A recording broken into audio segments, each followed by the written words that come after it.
Welcome to the Onside Kick, your weekly roundtable discussion of the biggest stories in sports, entertainment, and much more. Each week, your hosts, Dave Oster and Ricky Widmer, will break down the world of basketball, baseball, and football. And Richardson breaks free on the sideline, end zone. How about that? Finally, a touchdown between these two. Hello and welcome to the Onside Kick. Ricky Widmer here along with Dave Oster. And in this little update of the Onside Kick, me and Dave thought we'd bring you through and break down the top 10 picks in the NFL draft this year that'll happen on April 26th. And Dave, on the forums on theonsidekick.webs.com, we said who we each thought was going to go 1 through 10. Yeah. Let's break it down a bit. I know number 1 and 2, we both agreed, everyone knows it's going to be Andrew Luck going to Indianapolis and RG3 going to Washington. Yeah, and it was kind of like a little joke formality. Indianapolis even offered RG3 a workout day, but he's like, no, it's okay. I'm going to skip the workout day. You got Luck. I know where I'm going. Don't worry about it. And then that brings us to the number 3 pick in the Minnesota Vikings, and they have a decision to make, Dave. Yeah. Do they go with Justin Blackmon, give Christian Ponder a weapon to throw to, or do they go with Matt Khalil and make sure that Christian Ponder stays upright to make the throw?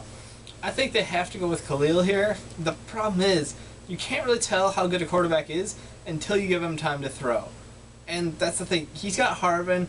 AP is a great back out of the backfield. Great hands, good catch.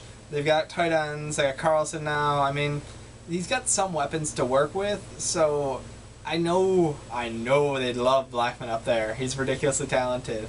But I think the most important thing is locking down that O-line, getting everything steady, and let's just see what this kid can do.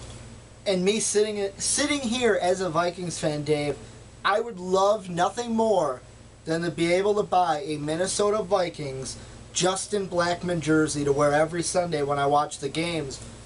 And I can see why the Vikings would look at him, because he's that guy. He can play the outside. He can do the fly route. I've even described it to where it's kind of Moss-like, to where he can just run that fly route, get by the defender, kind of throw his hand up, and then use his leaping ability to make the catch. Also, he can play inside and use his balance, how he doesn't go top speed right away. Yeah. He kind of goes slower, lets the defender get off balance, and then his top-end speed is ridiculous. The only weakness I see in Justin Blackmon is his blocking, and if I'm the Minnesota Vikings, I would kind of steer away from that, because the run game is where it's at. Adrian Peterson needs to run. If he's going to the outside, Blackmon's hit or miss. He'll either make the block or miss completely. I'm going Matt Khalil. Yeah. And then that brings us number 4, number 5. We're going to do this in a package situation because it kind of depends on who the Browns take at 4. It'll affect what the Tampa Bay Buccaneers do at 5. Personally, at number 4, I'm going to shock the world, and I think you're along with me, Dave. I think the Browns are going to go with Ryan Tannehill. Yeah, they definitely could. And here's the thing. The Browns as an organization, not great run. So I think Tannehill, they're looking for a quarterback. It's a reach at 4. Let's be honest here. Mm-hmm. This guy is not top 4 talent. Just like Jake Locker last year. Yeah, Locker went. The quarterbacks started going, and people just grab him off the board as soon as you can. But see, I don't see that happening this year, because you look at the next one under Tannehill, Kirk Cousins.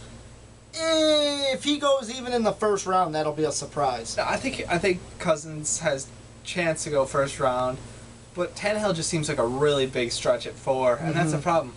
Browns as an organization need everything. They need a quarterback, they need a running back, they need wide receiver help, they need defensive help. So they're like an open book. Ideally, yeah, they're looking at reaching for Tannehill, which is an option. You know, if he is going to be their quarterback of the future, then yeah, it's not a reach. I'm sorry. Like, if he's going to be your quarterback for the next 10 years, great, you found that guy. But if he's not, this is going to be a huge point to look back on as a problem. See, I see the Browns going through this decision-making. They're either going to say, do we go to replace Peyton Hillis? Yeah. Do we go to replace Colt McCoy and basically say, hey, Colt, it's been nice, but you're going to have to ride the bench now? Yeah.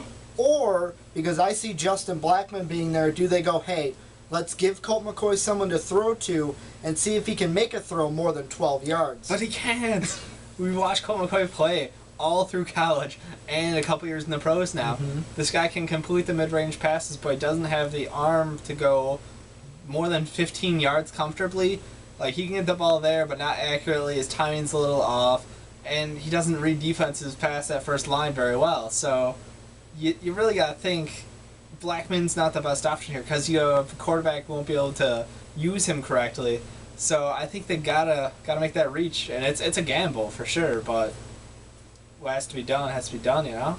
So now let's look at number 5, and with the Tampa Bay Bucks sitting at number 5, I'm going Trent Richardson, solely on the fact that Richardson, he showed it in the BCS championship game and all season last year that he can be a power runner, and basically I've labeled him an in-between the tackles kind of runner. Yeah. But the only weakness with that is he ran behind a very experienced line in Alabama. He did. And we're not quite sure if he gets drafted by the Browns or like Tampa Bay, which I think what their line can do for them, but I think he fits into the Bucs system because he can either start or he could back up LeGarrette Blount and he can be that third down back for LeGarrette. Well, yeah, what we see, another Alabama back coming out. Last year we saw Ingram come out, and Ingram was by far had one of the best runners we had seen in a while, and he turned into like a goal line third down back for the Saints, and I think Richardson outperformed him his last year there, so I'm really high hopes for this guy. And yeah, it would be a good fit with the Bucs, but the Bucs also have to look on the other side. You got Morris Claiborne available. Yeah. And this guy, whew, If he could sit behind Rondé Barber for a year, learn from Rondé. he'd be out there with him. I mean, this guy is. I think he's not quite as good as Patrick Pearson was last year, but he's just that notch below. But the And only they thing still is- have Talib. yeah, Hakeem Talib. I mean, they got talent, but the thing is, it's like they're a young team, and it's only gonna get better from here. So I think running back gives them the better chance. But Barber is like 40 almost. I mean, that needs some replacing. And now let's go to number 6, the St. Louis Rams. And Dave, if I'm not mistaken, I think this is where me and you vary. I can't remember what your picks were, but with me, number 6, I'm going St. Louis Rams are going to say, hey, Sam Bradford, we're going to pick up Justin Blackman. He's going to fall all the way to 6. And they're going to say, hey, let's see what you can do. We're going to give you someone to throw to. Yeah, Bradford has had a lot of issues his first couple of years. I think the St. Louis Rams have had the most wide receivers on IR in the past 2 years. I mean, they go through wide receivers just so quick. And the problem is they don't get a big name receiver. They had Brandon Lloyd for a couple games last year. Mhm. Guess what? He's gone. Now they've got Steve Smith, who used to be on the Giants. He's a decent 2 receiver. He's no 1 by any stance. And they've got a bunch of 3, 4, 5 receivers. No standout. So, yeah, Blackman would be a great fit here. Bradford's a good quarterback. He's got the whole package. Now the whole thing is him staying healthy, their line holding up. I think the Rams, with this pickup, would have a pretty good offense complete, and then later on they can just focus on their defense. Okay, now you got the Jacksonville Jaguars sitting at number 7, and right now on the board we still have Morris Claiborne available in our mock drafts, but I think that the Jaguars are going to pass on Claiborne. Why is that? I think that they're going to look at it and say, hey, we're not in dire need of a cornerback right now. We actually need O-lineman or D-lineman more than we need a cornerback. And with Melvin Ingram sitting on the table, they're going to say, hey, you know what? Let's take him. We can use him in the needs that we have. And I just think that they're going to pass on Morris Claiborne, even though that might be a stupid mistake. I think it is. I have Claiborne dropping in right here because they need if he gets there, he's just the best talent on the board, and there's a drop off. I'm Kind sorry of like to say. Patrick Peterson. He was. It was Pat. Exactly. I hate comparing them because they are so similar. Pearson brings the return game, which Claiborne doesn't. But other than that, on the field, they're extremely similar in their play style. Both are just ball hawks. I mean, these guys on it. Well, So- that's that LSU defense. Yeah, and I really think he fits the scheme well, and he's just so much more talented than the next pick. That's just like you know what, it may not be our direct need, but this is best value. Go for it. Pull the trigger. And then number 8, you got the Miami Dolphins. I actually have in the mock draft them taking Morris Claiborne, even though they don't really need a cornerback. They actually need a quarterback, and if Ryan Tannehill falls this far, I think he'll be scooped up 8th at the latest. But I think this is a pick we could see a trade, because the Dolphins will say, hey, look, if Ryan Tannehill's not there, they're going to say, let's not get anything that we don't really need. Let's see what we can do by shopping this pick for someone who wants Morris Claiborne. Yeah, and that is a good option because, like you said, the Dolphins' main priority is quarterback. They've got a couple guys in there. It's pretty sure that nobody is exactly going to be a career-long starter there. So they're just kind of like dealing with what they got. But I think if Tannehill drops that far, it would be a great pickup for him. Otherwise, I think they're going to pick up who you said was just going to go off the board ahead of that, the last pick. Ingram. I think Ingram fits their system. I mean, they need to get more pressure in the division they're in. They need pressure on the quarterback, and that'd just be a huge pickup. And then at number 9, you got the Carolina Panthers sitting there. I got them actually drafting Poe out of Memphis. I think that they're just going to take any defensive lineman that they can get at that point, especially with Ron Rivera being head coach. But the one thing I really want to talk about, Dave, is the 10th pick. You got the Buffalo Bills. Yeah. You say they're going to go with Jonathan Martin. I do. Out of Stanford.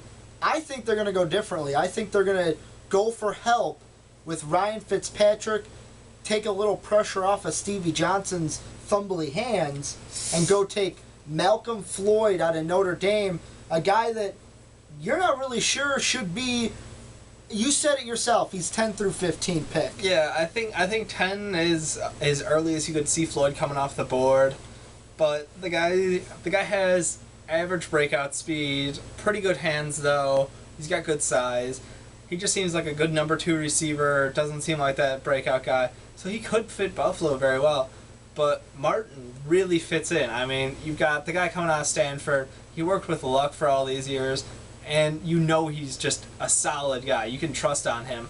And that's what Buffalo needs right now. They need to get some protection for Fitzpatrick.